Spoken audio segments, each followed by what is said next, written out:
Olá pessoal, tudo bem com vocês? Tudo certo? Eu espero que sim. Eu me chamo Ramon, sou professor de biologia. Tá no ar mais uma videoaula e nessa videoaula a gente vai tratar um pouquinho sobre lipídios. Então, tu quer saber um pouco mais sobre lipídios? Então, vem comigo.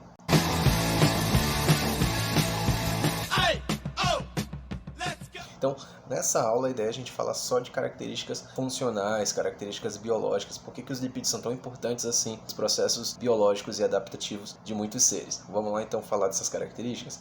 Os lipídios eles são substâncias orgânicas, tá bom? E eles são facilmente encontrados na natureza, já que eles se manifestam na forma de óleo, né? Na forma de gorduras, tá? Então, óleos e gorduras, ceras orgânicas são exemplos de lipídios encontrados na natureza, tá?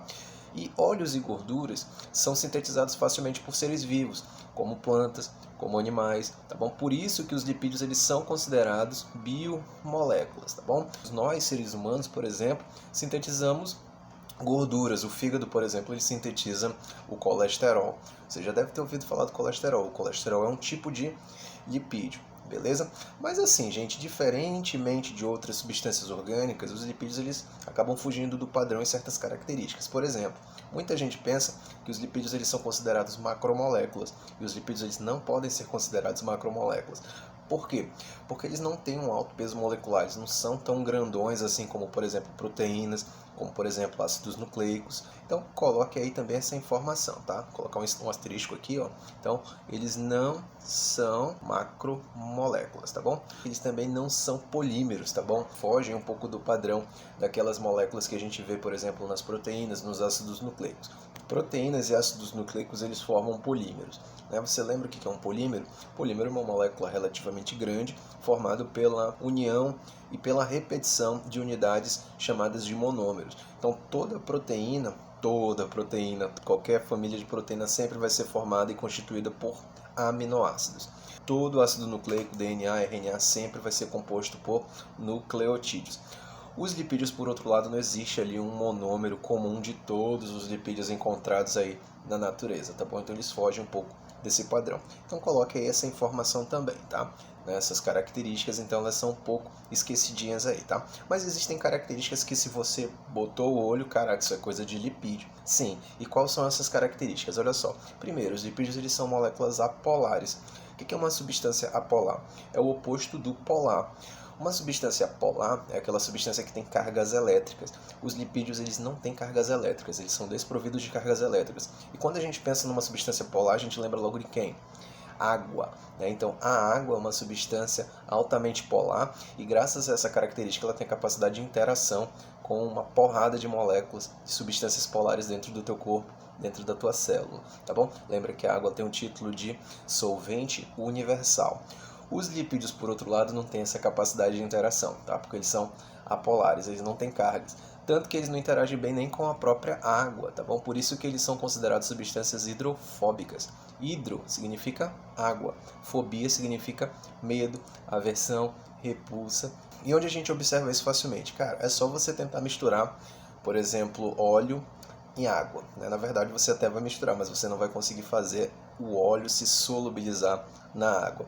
Pega um copo, adicionar água e adicionar também óleo, né? Você vai, por mais que você mexa ali com uma colher, com uma espátula, você não vai conseguir fazer o óleo se dissolver em água, ou seja, ele não vai conseguir se solubilizar, porque o óleo ele é hidrofóbico. Então, por ele ser hidrofóbico, ele vai querer fugir da água, ele não quer papo com a água, ele não gosta da água, ele tem medo da água. Tanto que quando você fizer essa mistura, você vai ter uma mistura com duas fases, né? Uma mistura heterogênea. Tanto que você percebe aí que o óleo ele vai estar ali como um sobrenadante, né? Ele vai estar sobre a água, porque o óleo ele é mais leve, então ele tende a ficar sobre a água. E a água, por ser mais pesadona, ela fica mais no fundo, né? Ela tem uma densidade maior relacionada ao óleo. Legal? Porque o óleo ele é insolúvel em água. Beleza? Então, coloque aí essa informação, legal? Mas existe alguma substância que é capaz de solubilizar a gordura? Sim, as gorduras elas são solúveis em solventes orgânicos, tá bom? Ou seja, solvente é aquilo que dissolve alguma coisa. No caso das gorduras, elas podem ser dissolvidas nesse tipo de solvente. E exemplo de solventes, a gente pode trazer o éter, a gente tem aí o clorofórmio, nós também temos aí a benzina, tá? São alguns exemplos de solventes orgânicos que são capazes de dissolver gorduras, tá bom? Agora vamos falar um pouquinho das suas características funcionais. Função impermeabilizante. Olha, alguns vegetais, alguns animais, eles utilizam, por exemplo, ceras na superfície das suas estruturas, a fim de não perder tanta água para o meio. Então, por exemplo, imagina você que é um vegetal, né, e você, sei lá, vive numa região desértica, uma região seca, né, e ficar ali exposto ao sol durante um dia inteiro, 40 graus, 50 graus. A tendência é você transpirar bastante, né, para regular a temperatura interna. E nesse processo de transpiração você perderia grandes quantidades de água, certo? Alguns vegetais, eles têm nas suas folhas, ali na superfície das suas folhas, ceras. Essas ceras, elas criam uma camada impermeabilizante, evitando a perda excessiva. Você já deve ter se perguntado aquelas aves que conseguem, por exemplo, mergulhar, pescar um peixe lá no fundo do mar, no fundo do oceano. E mesmo assim, né, com as penas encharcadas, as aves, elas conseguem levantar voo. Como que ela consegue se a pena está pesada, se a pena está molhada? Pois é, aí que está o segredo. As penas das aves, elas também têm uma camada impermeabilizante. As aves, elas têm uma glândula perto da região da cauda chamada de uropígio.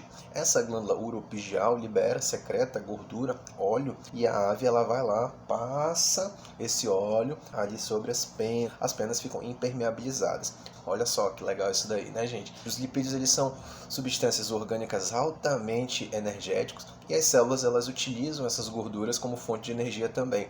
Vamos lembrar um detalhe, gente. Os lipídios, por mais que eles sejam muito energéticos, eles não são a fonte primária. Ou seja, a célula, ela não escolhe primeiramente os lipídios como fonte de energia. Ela escolhe primeiro os carboidratos. Então é importante lembrar que os lipídios, eles são fonte secundária de energia, tá? Fonte primária são carboidratos, porque os carboidratos, eles são mais simples, eles são mais fáceis de serem quebrados, de serem digeridos. Os lipídios não. Por outro lado, eles são apolares, eles são difíceis de serem digeridos. Então as células preferem glicídios, mesmo os lipídios sendo mais energéticos do que os glicídios, tudo bem? Agora, numa situação em que o corpo, ele não tem a primeira fonte, ele vai recorrer à segunda fonte. Então fica atento. Se tu está a fim de emagrecer, se tu está a fim de queimar gordura, tem que fechar a boca para os carboidratos. Sem a primeira fonte, o corpo, ele vai ser obrigado a recorrer à segunda fonte e vai passar a queimar quem? As gorduras, tá? Então lembra disso aí também, beleza? Associado a essa questão energética também, os lipídios, eles também atuam como fonte de reserva de energia, ou seja, o corpo, ele é capaz de estocar gordura para fins energéticos. Então, no momento de emergência, no momento crítico, no momento das vacas magras, quando não tem mais fonte de energia no teu corpo, fonte primária, por exemplo, o corpo, ele recorre a esse estoque de gordura que fica sob a nossa pele. Essa gordura, ela fica armazenada em células especiais chamadas de células adipócitos, tá? Então, os adipócitos são células que vão compor, portanto, o tecido adiposo, que fica localizado na camada mais profunda da tua pele. Essa camada a gente vai chamar de hipoderme. Legal? Assim, qual que é a vantagem, né, de se estocar energia na forma de gordura? Primeiro, gente, temos duas vantagens. A primeira delas é que os lipídios são mais energéticos. Por eles serem mais energéticos, isso aí já é uma vantagem por si só. Uma segunda vantagem é que os lipídios, eles são apolares. Eles não interagem bem com a água. Portanto, eles podem ficar armazenados por muito mais tempo. Lembra que tudo está circundado por água. Então, eles não são desnaturados facilmente nesse meio aquoso. Olha só, gente, uma outra função é a função de proteção contra choque. A gente tem grandes quantidades de gordura nessa região abdominal, onde a gente abriga alguns órgãos vitais, e esses órgãos, normalmente, eles estão envolvidos por gordura. Lembra que a gordura, ela preenche os espaços entre os órgãos nessa cavidade.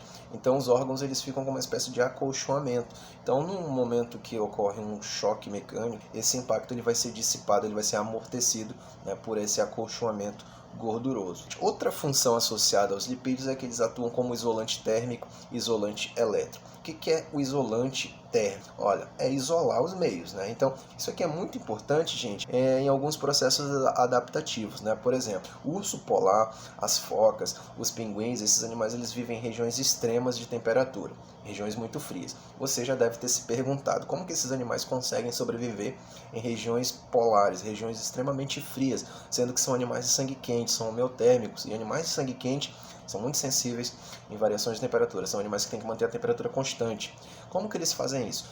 graças a essas camadas espessas de gordura. Esses animais eles têm grandes quantidades de gordura e essa gordura ela isola a temperatura interna do meio externo, tá? Isso é muito vantajoso para esse tipo de adaptação, beleza? Mas além disso, eles também atuam como isolante elétrico, né? No mesmo princípio, eles isolam os meios, né? Então, se a gente pegar, por exemplo, os nossos neurônios, os neurônios eles são fios elétricos, são fios biológicos, fios naturais. E um fio elétrico normalmente passa o quê? Eletricidade. Então, um neurônio, né, que é uma célula nervosa, ele é formado por um corpo celular, por esses galhos secos aqui que lembram, né, galhos secos de árvore, são chamados de dendritos, e do corpo celular parte um grande fio elétrico, tá? Esse fio a gente chama de axônio. E é por aqui que passa, que se propaga o impulso nervoso, tá bom? Esses axônios normalmente eles são envolvidos por membranas lipídicas, tá bom? Esses lipídios formam ali uma espécie de isolante elétrico, tá? E a gente dá um nome para isso aqui é chamado de bainha de mielina, você já deve ter ouvido falar. Então eles propiciam um aumento na velocidade de propagação e condução do impulso nervoso. Isso aqui é muito importante. Olha, outra função também associada aos lipídios é a sua função estrutural. E um exemplo muito legal que a gente pode trazer aqui é a das nossas membranas celulares, tá? Todas as células, naturalmente, elas têm ali uma estrutura chamada de membrana plasmática. Essa membrana plasmática ela tem a função de isolar os meios. Então, ela tem aqui o meio extracelular, que é o meio externo, e o meio intracelular, que é o meio dentro da célula. Esses meios eles são separados graças a essa membrana celular, essa membrana plasmática. Agora, a membrana plasmática ela é formada por lipídios, na verdade um tipo de lipídio especial, chamado de fosfolipídio. O fosfolipídio, óbvio, né, ele tem ali um lado fosfato, né, e esse fosfato ele é polar, ou seja, ele tem capacidade de interagir com outras substâncias polares, lembra da água. E a outra parte do nosso fosfolipídio é formado por uma região apolar, né, que é a parte lipídica, na verdade. Né? Então, nós temos uma parte apolar também. Então, graças a essa característica dupla, né, anfifílica ou anfipática, as nossas células são capazes, né, de, ao mesmo tempo, isolar os meios, né, os meios extra e o meio intra, e ele também tem a capacidade de interagir ao mesmo tempo com as substâncias que envolve esses meios, tá? Então você percebe que os fósforos, né, o fosfato, a cabeça do fósforo geralmente está voltado para as extremidades, né, para os meios, né, extra e para o meio intra. E o que é interessante é que fora da célula e dentro da célula a gente tem água, né? Então a água é polar e interage com fósforo, mas ao mesmo tempo tem que ter no meio aqui uma substância apolar que não quer papo com a água, e aí que fica o lipídio, que é a parte hidrofóbica. Olha só que legal. Então vamos lá, nos encaminhando para as nossas últimas características, né, em relação às funções dos lipídios. Olha só, uma outra função é a função hormonal. Ó, lembra, hormônios são substâncias químicas, são mensageiros químicos que viajam dentro da tua corrente sanguínea. A função dele é ativar uma função em um órgão ou inibir um determinado órgão, beleza? Mas o que você precisa saber no momento é que existem hormônios à base de lipídios, tá? Existem grupos, né, classes de hormônios a partir de lipídios, né, como por exemplo aí os hormônios sexuais, os hormônios adrenais, testosterona, estrógeno, progesterona são exemplos de hormônios à base de lipídios. Então, no momento, guarde essa informação da importância dos lipídios na